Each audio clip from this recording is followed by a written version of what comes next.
26 अगस्त 2024 को अकबर बुगटी की 18वीं बरसी थी। उसी दिन बलोचिस्तान भर में दहशतगर्दों ने खौफनाक हमले किए जिसमें 50 लोग मारे गए। देखा जाए तो ये सानिया 9 मई के सानिया से कहीं बड़ा है, लेकिन हमें क्या, हम तो सिर्फ उसको अहमियत देते हैं जो हमारे लिए इम्पोर्टेंट हो। इन हमलों के बाद पूरे मुल्क में एक नई बहस छिड़ जाती है कि बलोच पंजाबियों से नफरत क्यों करते हैं, लेकिन आज तक किसी ने बलोचिस्तान के मसाइल को समझने की कोशिश नहीं की। बलोच क्या सोचते हैं, क्या समझते हैं, क्या फील करते हैं, कोई इस बात पे बात करने के लिए तैयार नहीं कि आखिर बलोचिस्तान में ये सब हमले क्यों होते हैं, क्यों आम लोग BLA जैसी तंजीमों को सपोर्ट करते हैं। बलोच और बलोचिस्तान के ये सब मसाइल समझने के लिए 1947 से लेके अब तक हमें बलोचों की पूरी हिस्ट्री खंगालनी पड़ेगी। दोस्तों, बलोचिस्तान हमेशा से बड़ी बड़ी अजीम सल्तनतों का हिस्सा रहा है, जैसे फारिस और इंडिया की अजीम सल्तनतों का भी हिस्सा रहा है बलोचिस्तान। फिर चाहे वो आका मुंशी सल्तनत हो, सहानी सल्तनत हो, या सफवी सल्तनत हो, या फिर मुगल सल्तनत हो, इन सब सल्तनतों का हिस्सा रहा है बलोचिस्तान। लेकिन बलोचिस्तान की जदीद तारीख उस वक्त से शुरू होती है जब बलोचिस्तान ने पाकिस्तान के साथ इल्हाक करने का फैसला किया, और बलोचिस्तान की पाकिस्तान के साथ इल्हाक करने के बाद की तारीख कुछ खास अच्छी नहीं है। जब 14 अगस्त 1947 को लॉर्ड माउंटबेटन ने पाकिस्तान का इक़्तिदार कायदे आज़म के हवाले किया और उसके बाद खुद नई दिल्ली चले गए, तो उसके अगले रोज ही यानी कि 15 अगस्त 1947 को नवाब ऑफ कलात एक ऐलान करते हैं कि कलात एक अलग रियासत है। लेकिन उसके साथ साथ लसबेला, मकरान और खारान, ये तीनों रियासतें पाकिस्तान के साथ जुड़ना चाहती थी, पाकिस्तान का हिस्सा बनना चाहती थी। इन तीनों रियासतों की वजह से और कुछ और हालात की वजह से 27 मार्च 1948 को नवाब ऑफ कलात ऐलान करते हैं पाकिस्तान के साथ इल्हाक का, और यूं पूरा का पूरा बलोचिस्तान पाकिस्तान का हिस्सा बन गया। अब नवाब ऑफ कलात का जो ये फैसला था पाकिस्तान के साथ इल्हाक का, ये प्रिंस अब्दुल करीम को बिल्कुल पसंद नहीं आया, और उनके साथ साथ 54 और ऐसे कबायली सरदार थे, कौम परस्त थे, जिनको ये फैसला बिल्कुल पसंद नहीं आया। वो लोग पाकिस्तान के साथ नहीं जुड़ना चाहते थे। प्रिंस अब्दुल करीम खान और उनके साथ 50 से ज्यादा और जो सरदार थे, उन सब ने मिलकर पाकिस्तान के खिलाफ एक मुसल्ला जदोजहद शुरू की। प्रिंस अब्दुल करीम खान ने एक मुसल्ला जत्था बनाया और उस जत्थे को लेकर अफगानिस्तान चले गए। अफगानिस्तान पहुंचने के बाद प्रिंस अब्दुल करीम ने अफगानिस्तान, ईरान और दूसरी ताकतों से पाकिस्तान के खिलाफ मदद मांगी, लेकिन उसकी मदद किसी ने भी नहीं की। और दूसरी तरफ पाकिस्तान में यह हो रहा था कि पाकिस्तान की हुकूमत प्रिंस अब्दुल करीम खान की इस जदोजहद को कुचलने के लिए एक प्लान बना रही थी, लेकिन उस वक्त पाकिस्तान की हुकूमत, पाकिस्तान की इस्टेब्लिशमेंट उनको रोकने में नाकाम रही। फिर 1950 में पाकिस्तान की हुकूमत ने नवाब ऑफ कलात के गारंटी लेने पे प्रिंस अब्दुल करीम खान को माफ करने का फैसला किया, और पाकिस्तान की उस वक्त की हुकूमत ने नवाब ऑफ कलात से ये वादा किया कि प्रिंस अब्दुल करीम खान को और उनके साथियों को माफ़ी दी जाएगी। जब नवाब ऑफ कलात ने प्रिंस अब्दुल करीम खान को पाकिस्तान बुलाया और उनके साथियों को पाकिस्तान बुलाया, तो यहाँ पे पाकिस्तान की हुकूमत ने उन्हें अरेस्ट कर लिया। पाकिस्तान की हुकूमतों का बलोच और बलोचिस्तान के साथ वादा खिलाफी और धोखाधड़ी का आगाज 1950 में किया गया। इसके बाद कहानी आगे बढ़ती है। 1955 में 1 यूनिट फार्मूला के तहत मशरकी पाकिस्तान और मगरबी पाकिस्तान को अलग अलग सूबा बना दिया गया। इस 1 यूनिट फार्मूला पे बलोचिस्तान के कौम परस्त सरदार बहुत नाराज हुए। उनका ये मानना था कि बलोचिस्तान की हैसियत को खराब किया गया है। फिर 1958 में इसी 1 यूनिट को लेके और मार्शल लॉ के खिलाफ सरदार नौरोज खान एक जदोजहद का आगाज करते हैं। अब ये याद रखिएगा कि सरदार नौरोज खान वो इंसान था जो शुरू से पाकिस्तान के साथ इल्हाक करने के खिलाफ था। सरदार नौरोज की इस मुसल्ला जदोजहद को कुचलने के लिए जनरल टिक्का खान को भेजा गया। जनरल टिक्का खान वो है जिसने बांग्लादेश में जेनोसाइड की, खुलेआम मुसलमानों का खून बहाया, लेकिन उस वक्त जनरल टिक्का खान ब्रिगेडियर थे। अब इस बात को समझते हैं कि जनरल टिक्का खान ने सरदार नौरोज के साथ कैसे धोखा किया। सरदार नौरोज खान मुसल्ला जदोजहद चलाने के लिए, उसको लीड करने के लिए पहाड़ों में चले गए थे। बलूचिस्तान के पहाड़ी सिलसिले ऐसे हैं कि उनमें आर्मी का ऑपरेशन करना या कोई भी कदम उठाना आसान नहीं होता। जनरल टिक्का खान सरदार नौरोज खान के साथ मुज़ाकरात करते हैं, और उन मुज़ाकरात में जनरल टिक्का खान कुरान पाक पे हाथ रख के हलफ लेते हैं, आपको और आपके सब साथियों को खुली माफी दी जाएगी। जनरल टिक्का खान की इस कसम और इस हलफ पे नौरोज खान यकीन कर लेते हैं और अपने साथियों के साथ पहाड़ी इलाके को छोड़ के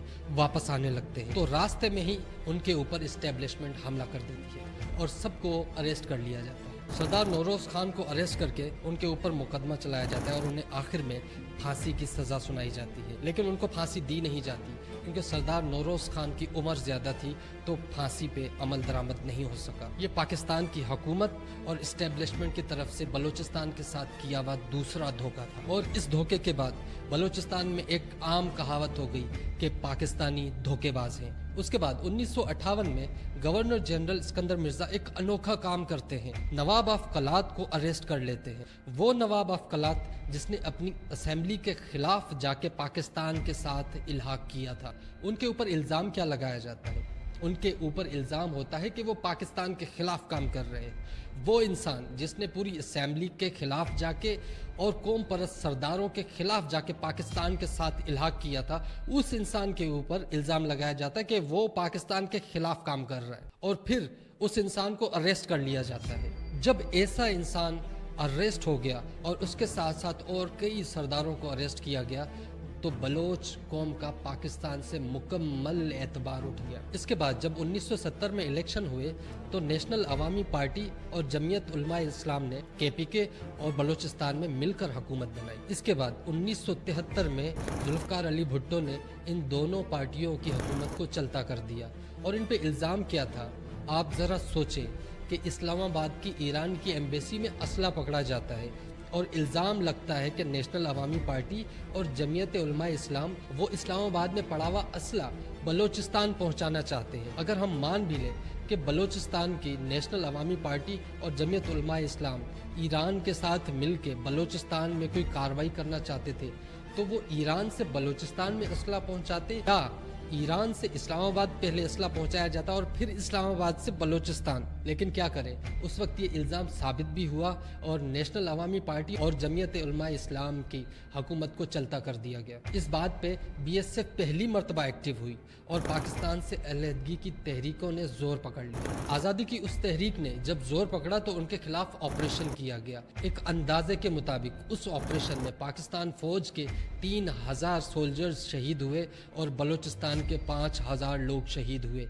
मैं यहाँ पे ये नहीं बोलूँगा कि बलोच मारे गए, बलोच शहीद थे और शहीद हैं और हम उनको शहीद कहेंगे। और ये जो 5000 लोग शहीद किए गए, ये सिर्फ एक सियासतदान के इमा पर किया गया जो खुद को जमहूरियत का सबसे बड़ा चैंपियन समझता था, यानी कि जुल्फ़िकार अली भुट्टो। इस ऑपरेशन का अख्ताम तब हुआ जब ज़ियाउल हक ने मार्शल लॉ लगाया। मार्शल लॉ के साथ बलोच सरदारों को आम माफ़ी दी गई। बलूचिस्तान के खिलाफ और बलोचों के खिलाफ इन सब ऑपरेशंस और इन सब कार्रवाइयों के बाद जो सबसे बड़ा ऑपरेशन और सबसे बड़ी कार्रवाई की गई वो 2006 में की गई, जब अकबर खान बुगटी को शहीद कर दिया गया। अकबर खान बुगटी की शहादत के पीछे जो वाक़या है दिल दहलाने वाला है। आज अकबर खान बुगटी को गुजरे हुए कई साल हो चुके हैं, लेकिन आज भी उनको सल्यूट करने का दिल करता है कि एक ऐसा इंसान जिसने अपनी बच्ची समझ के एक औरत के लिए आवाज़ उठाई और उसके पीछे खुद को कुर्बान कर दिया, ना कि खुद को बल्कि अपनी कौम को कुर्बान कर दिया, अपनी पूरी रियासत को, अपने सूबे को कुर्बान कर दिया। उसने उस हुकूमत, अपनी उस रियासत को कुर्बान कर दिया जो सदियों से उनके आबा व अजदाद की थी। और ये कुर्बानी सिर्फ और सिर्फ एक बच्ची की इज्जत के पीछे दी गई। 2005 में सुई हॉस्पिटल में डॉक्टर शाजिया का रेप किया गया और रेप करने वाला कैप्टन हमाद था। जैसा कि आप जानते हैं, आर्मी का कोई एक जवान कोई कसूर करे तो उसको छुपाने के लिए नीचे से ऊपर तक जोर लगाया जाता है, और ख़ासकर तब जब परवेज़ मुशर्रफ खुद हुकूमत कर रहे थे। जब डॉक्टर शाजिया का रेप हुआ तो उसके ऊपर दबाव डाला गया कि हम सब जानते हैं कि आपका रेप किसने किया और कैसे हुआ और उनके साथी कौन थे, लेकिन आप कुछ भी नहीं कर सकती। इससे बेहतर है आप मुल्क छोड़ दें। डॉक्टर शाजिया पे इतना दबाव डाला गया कि डॉक्टर शाजिया ने मुल्क छोड़ दिया। लेकिन अकबर खान बुगटी ने यह कहा कि डॉक्टर शाजिया हमारी मेहमान थी, हमारे इलाके में मेहमान बन के आई थी और हमारी बेटी थी, हम उसका बदला लेंगे और उसको इंसाफ दिला के रहेंगे। एक तरफ अकबर खान बुगटी थे और दूसरी तरफ परवेज़ मुशर्रफ।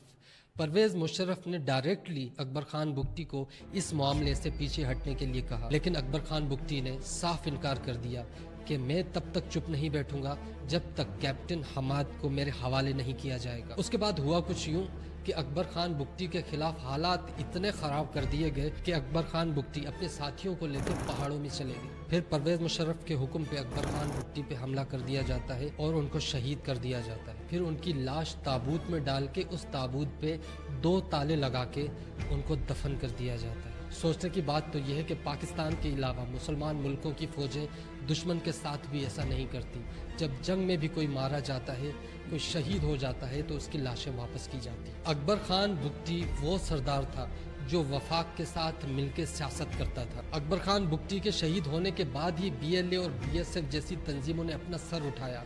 पाकिस्तान के रियासती इदारों के खिलाफ ऑपरेशन कर दिए जाते और उनको कोई रोक भी नहीं पाता। दोस्तों, ये वो 4 ऑपरेशंस थे जिनके बाद बलोच के दिल में पाकिस्तानी के लिए नफरत पैदा हो गई, और ख़ासकर पंजाबी के लिए, क्योंकि बलूचिस्तान के लोगों का मानना है कि पाक फ़ौज में मेजॉरिटी तो पंजाबी ही है और हमारा दुश्मन भी पंजाबी है। इन 4 ऑपरेशंस के बाद भी बलूचिस्तान के ख़िलाफ़ पाकिस्तान की इस्टेब्लिशमेंट और गवर्नमेंट की तरफ से बहुत कुछ हुआ, जिसकी वजह से बलोच हमसे नफ़रत करते हैं, जिनमें ख़ासकर मिसिंग पर्सनस का मामला है। मिसिंग पर्सनस के मामले पे एक स्पेशल वीडियो इंशाल्लाह बहुत जल्द अपलोड कर दी जाएगी। अगर आपको ये वीडियो पसंद आई तो लाइक और शेयर ज़रूर कीजिएगा और चैनल को सब्सक्राइब करना मत भूलिएगा। मिलते हैं नेक्स्ट वीडियो में।